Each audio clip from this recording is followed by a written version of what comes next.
Halo teman-teman semua, kembali lagi di YouTube Forum Warga Kota Indonesia. Kali ini kita bersama Bapak Dr. Azaz Tigor Nainggolan, selaku advokat dan juga analis kebijakan transportasi di Indonesia. Selamat siang Pak.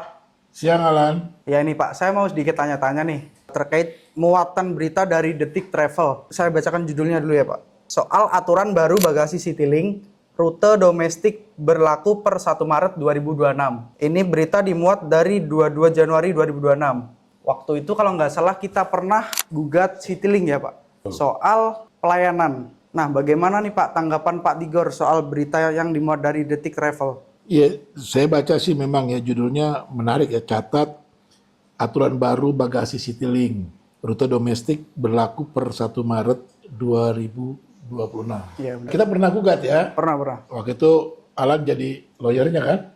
Saya penggugatnya kan? Iya benar. Ya, kita gugat karena saya pernah mengalami masalah ya, masalah pelayanan terkait bagasi, aturan bagasi di maskapai penerbangan Citylink Indonesia. Waktu itu saya mau ke Jogja dari Jakarta bersama istri karena saya ada acara di Jogja waktu itu menggunakan pesawat Citylink. Iya.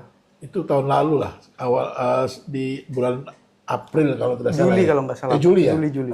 Juli 2025 ya. Iya 2025. Nah, ada kejadian bagasinya saya bawa 20 bagasi 18 kilo.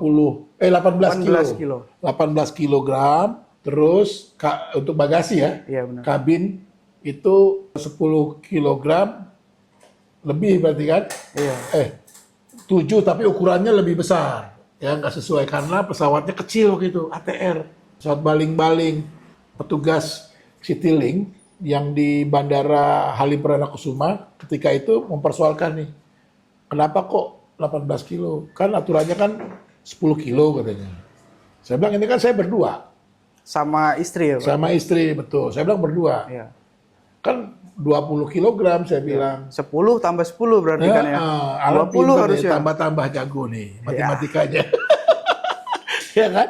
Nah, itu baru 18 kan? 18. Belum kena Harusnya kan boleh. Boleh. Nah, terus bilang nggak boleh nih, beda soalnya beli tiketnya nih katanya kan. Oke. Nah, kode bookingnya beda. Udah, akhirnya berdebat lah saya. Boleh nih akhirnya saya. Oke, boleh. Ya, ada masalah lagi. Bagasi kabin, ukuran tasnya yang seperti saya bawa biasanya.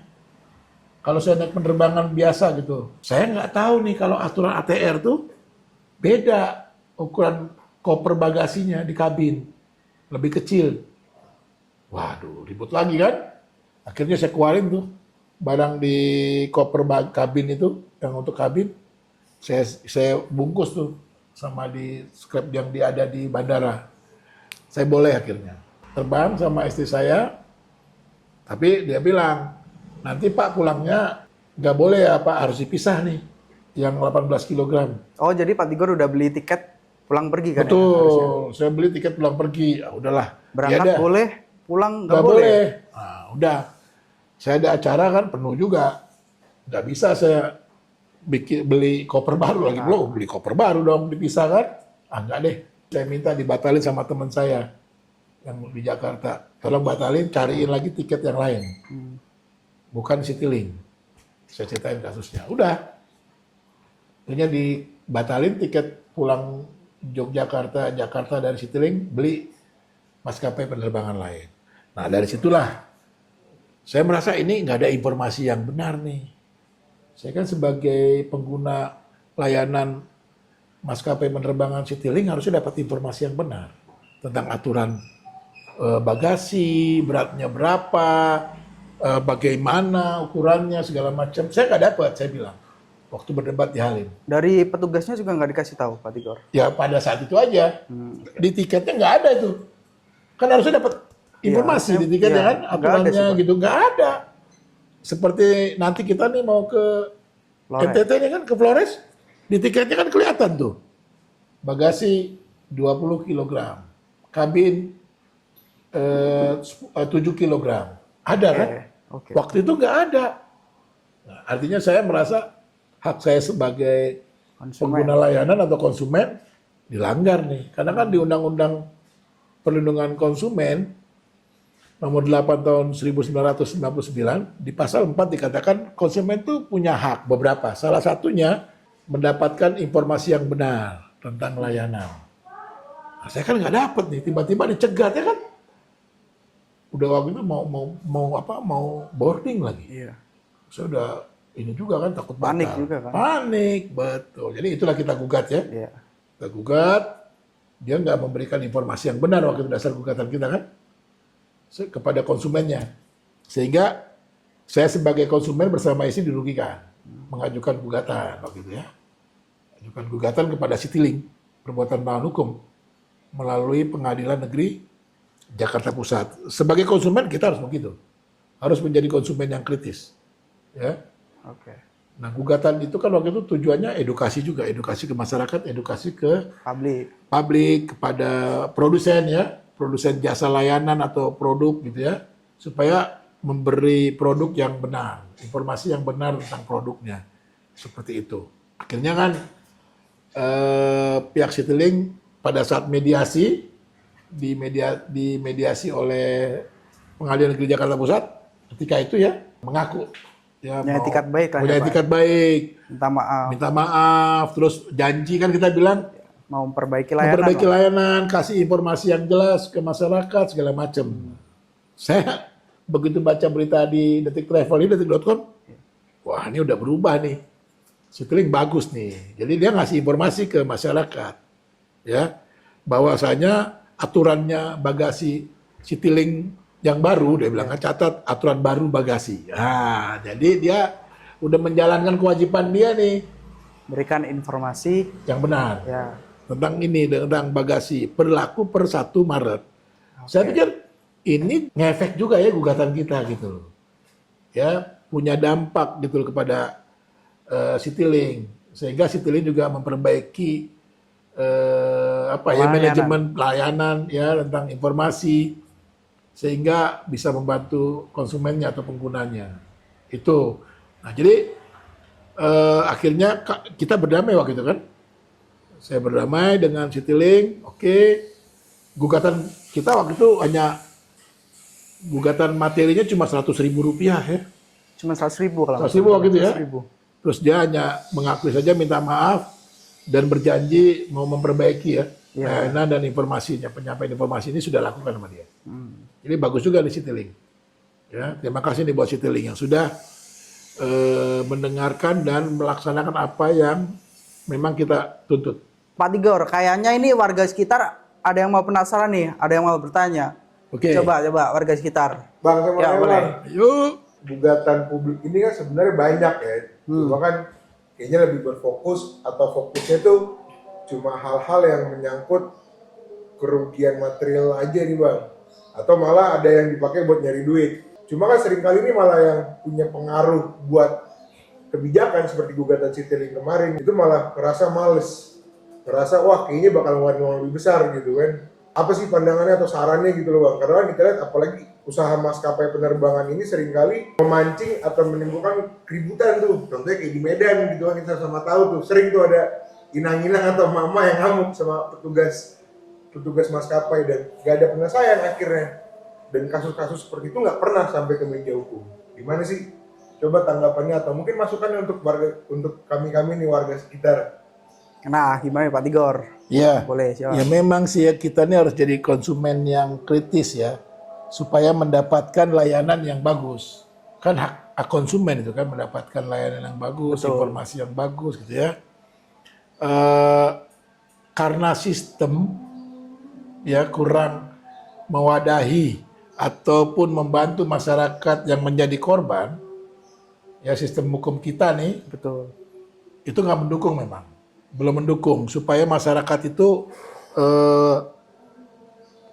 tersalurkan bagaimana mencari keadilan. Nah, ini yang perlu dibenahi di Indonesia supaya kalau ada sengketa konsumen seperti ini, ya ini bisa dilakukan oleh masyarakat. Ya, pertama memang harus ada keberanian dulu dari masyarakat. Kan banyak nih maskapai penerbangan ini kan semau-maunya ya. Kita terlambat setengah jam aja langsung terlambat gitu ya untuk booking gitu, untuk check in ya, terlambat 10 menit, angus tiket. Kan gitu. Tapi kalau maskapai penerbangan terlambat 5 jam, tenang-tenang aja dia. Dia kan delay gitu ya, sampai 5 jam. Bahkan sampai cancel gitu loh. Itu nggak ada masalah. Nah, harusnya ini masalah gitu loh, bisa diajukan. Cuma karena tadi masyarakat susah nih, kita mau gugat maskapai penerbangan. Kenapa? Kalau daftar ke pengadilan mahal. Kemarin kita daftar pengadilan berapa tuh? Gugat 600 kalau nggak salah. 600.000 ya. Padahal kita menggugat materinya cuma 100.000 rupiah. Ya. Belum ongkos-ongkos. Bikin Tanggung gugatan. sendiri kan kita. Tanggung sendiri kan. Kita karena concern kan. Dia punya perhatian khusus untuk ini gitu loh. Edukasi juga. Terkait masalah biaya operasional tuh Bang. Kan setiap pengadilan, si penggugatnya atau kuasa hukumnya kan pasti ada pengeluaran kan. Nah, sependek pengetahuan kami nih warga sekitar, kayaknya sih belum ada tuh mekanisme di Indonesia ya yang mengakui atau menerima gugatan di mana biaya operasional si penggugat itu ditanggung oleh penggugat nantinya. Kalau di Amerika Serikat sih tetangga sih kayaknya mah udah ada Bang. Nah itu gimana sih Bang? Coba Bang bisa jelasin nggak? Nah ya tadi bisa kita ajukan sebagai tuntutan ya, gugatan materi ganti rugi gitu kan. Kerugian kan kita ngurus nih mondar-mandir segala macam, bikin gugatan ya, pemberkasan, fotokopi, itu ada biaya kan. Nah ini yang harus diwadahi juga oleh sistem hukum di Indonesia. Cuman waktu itu gugatan kita nggak pakai ya Pak harusnya. Kita nggak pakai, tapi kan kita akan menggugat lagi nih. Oh. Ya kan? Menggugat juga lagi nih masalah transportasi ya. Dimensi overloading atau truk yang kelebihan dimensi dan kelebihan muatan. Ini kan kita mau susun ya. Kita mau gugat lagi itu kita akan mulai perlebar lagi nih. Ada gugatan tadi biaya berperkara. Itu harus di cover. Misalnya kalau memang gugatan ini benar dan diterima oleh pengadilan, diputuskan tergugatnya bersalah, dia harus menanggung biaya itu. Biaya perkara. Ya, mulai pendaftaran, biaya operasional segala macam. Sampai kerugian yang dialami oleh masyarakat akibat kelalaiannya si produsen atau tergugat. Itu harusnya diwadahi betul dengan baik. Di sini katanya ada mana gitu. Susah juga ya. Ada yang pro bono gitu, mana gitu loh. Nggak ada juga gitu. Makanya perlu sih dilakukan upaya-upaya untuk perubahan-perubahan aturan, perubahan-perubahan kebijakan untuk mempermudah masyarakat, terutama masyarakat miskin, untuk mendapatkan keadilan lewat pengadilan. Terakhir nih Pak Tigor, ada nggak sih pesan-pesan buat maskapai penerbangan soal pelayanan? Yes, menurut saya sih jangan lihat gugatan ataupun kritik masyarakat itu untuk menjatuhkan. Oke. Ya, tapi kritik bahkan gugatan itu adalah energi bagi peningkatan layanan bisnisnya. Ya, dia dapat masukan. Gitu. Jangan lihat ini mau menjatuhkan. Jadi ini bagus buat Citylink ya. Ketika sudah berdamai, dia laksanakan semua salah satunya. Ini menarik ya, dan top lah ya Citylink ya, mau seperti ini gitu loh. Nah ini harus ditiru oleh maskapai-maskapai lain supaya dia kerjanya bagus. Owner kan nggak tahu tuh gimana pekerja-pekerja perusahaannya kerjanya bener atau enggak. Tiba-tiba kalau udah bangkrut aja karena pekerjanya nggak kerja bagus, yang rugi owner sama masyarakat. Ya ini terima kasih dibantu oleh masyarakat kan. Jadi masyarakat jangan takut.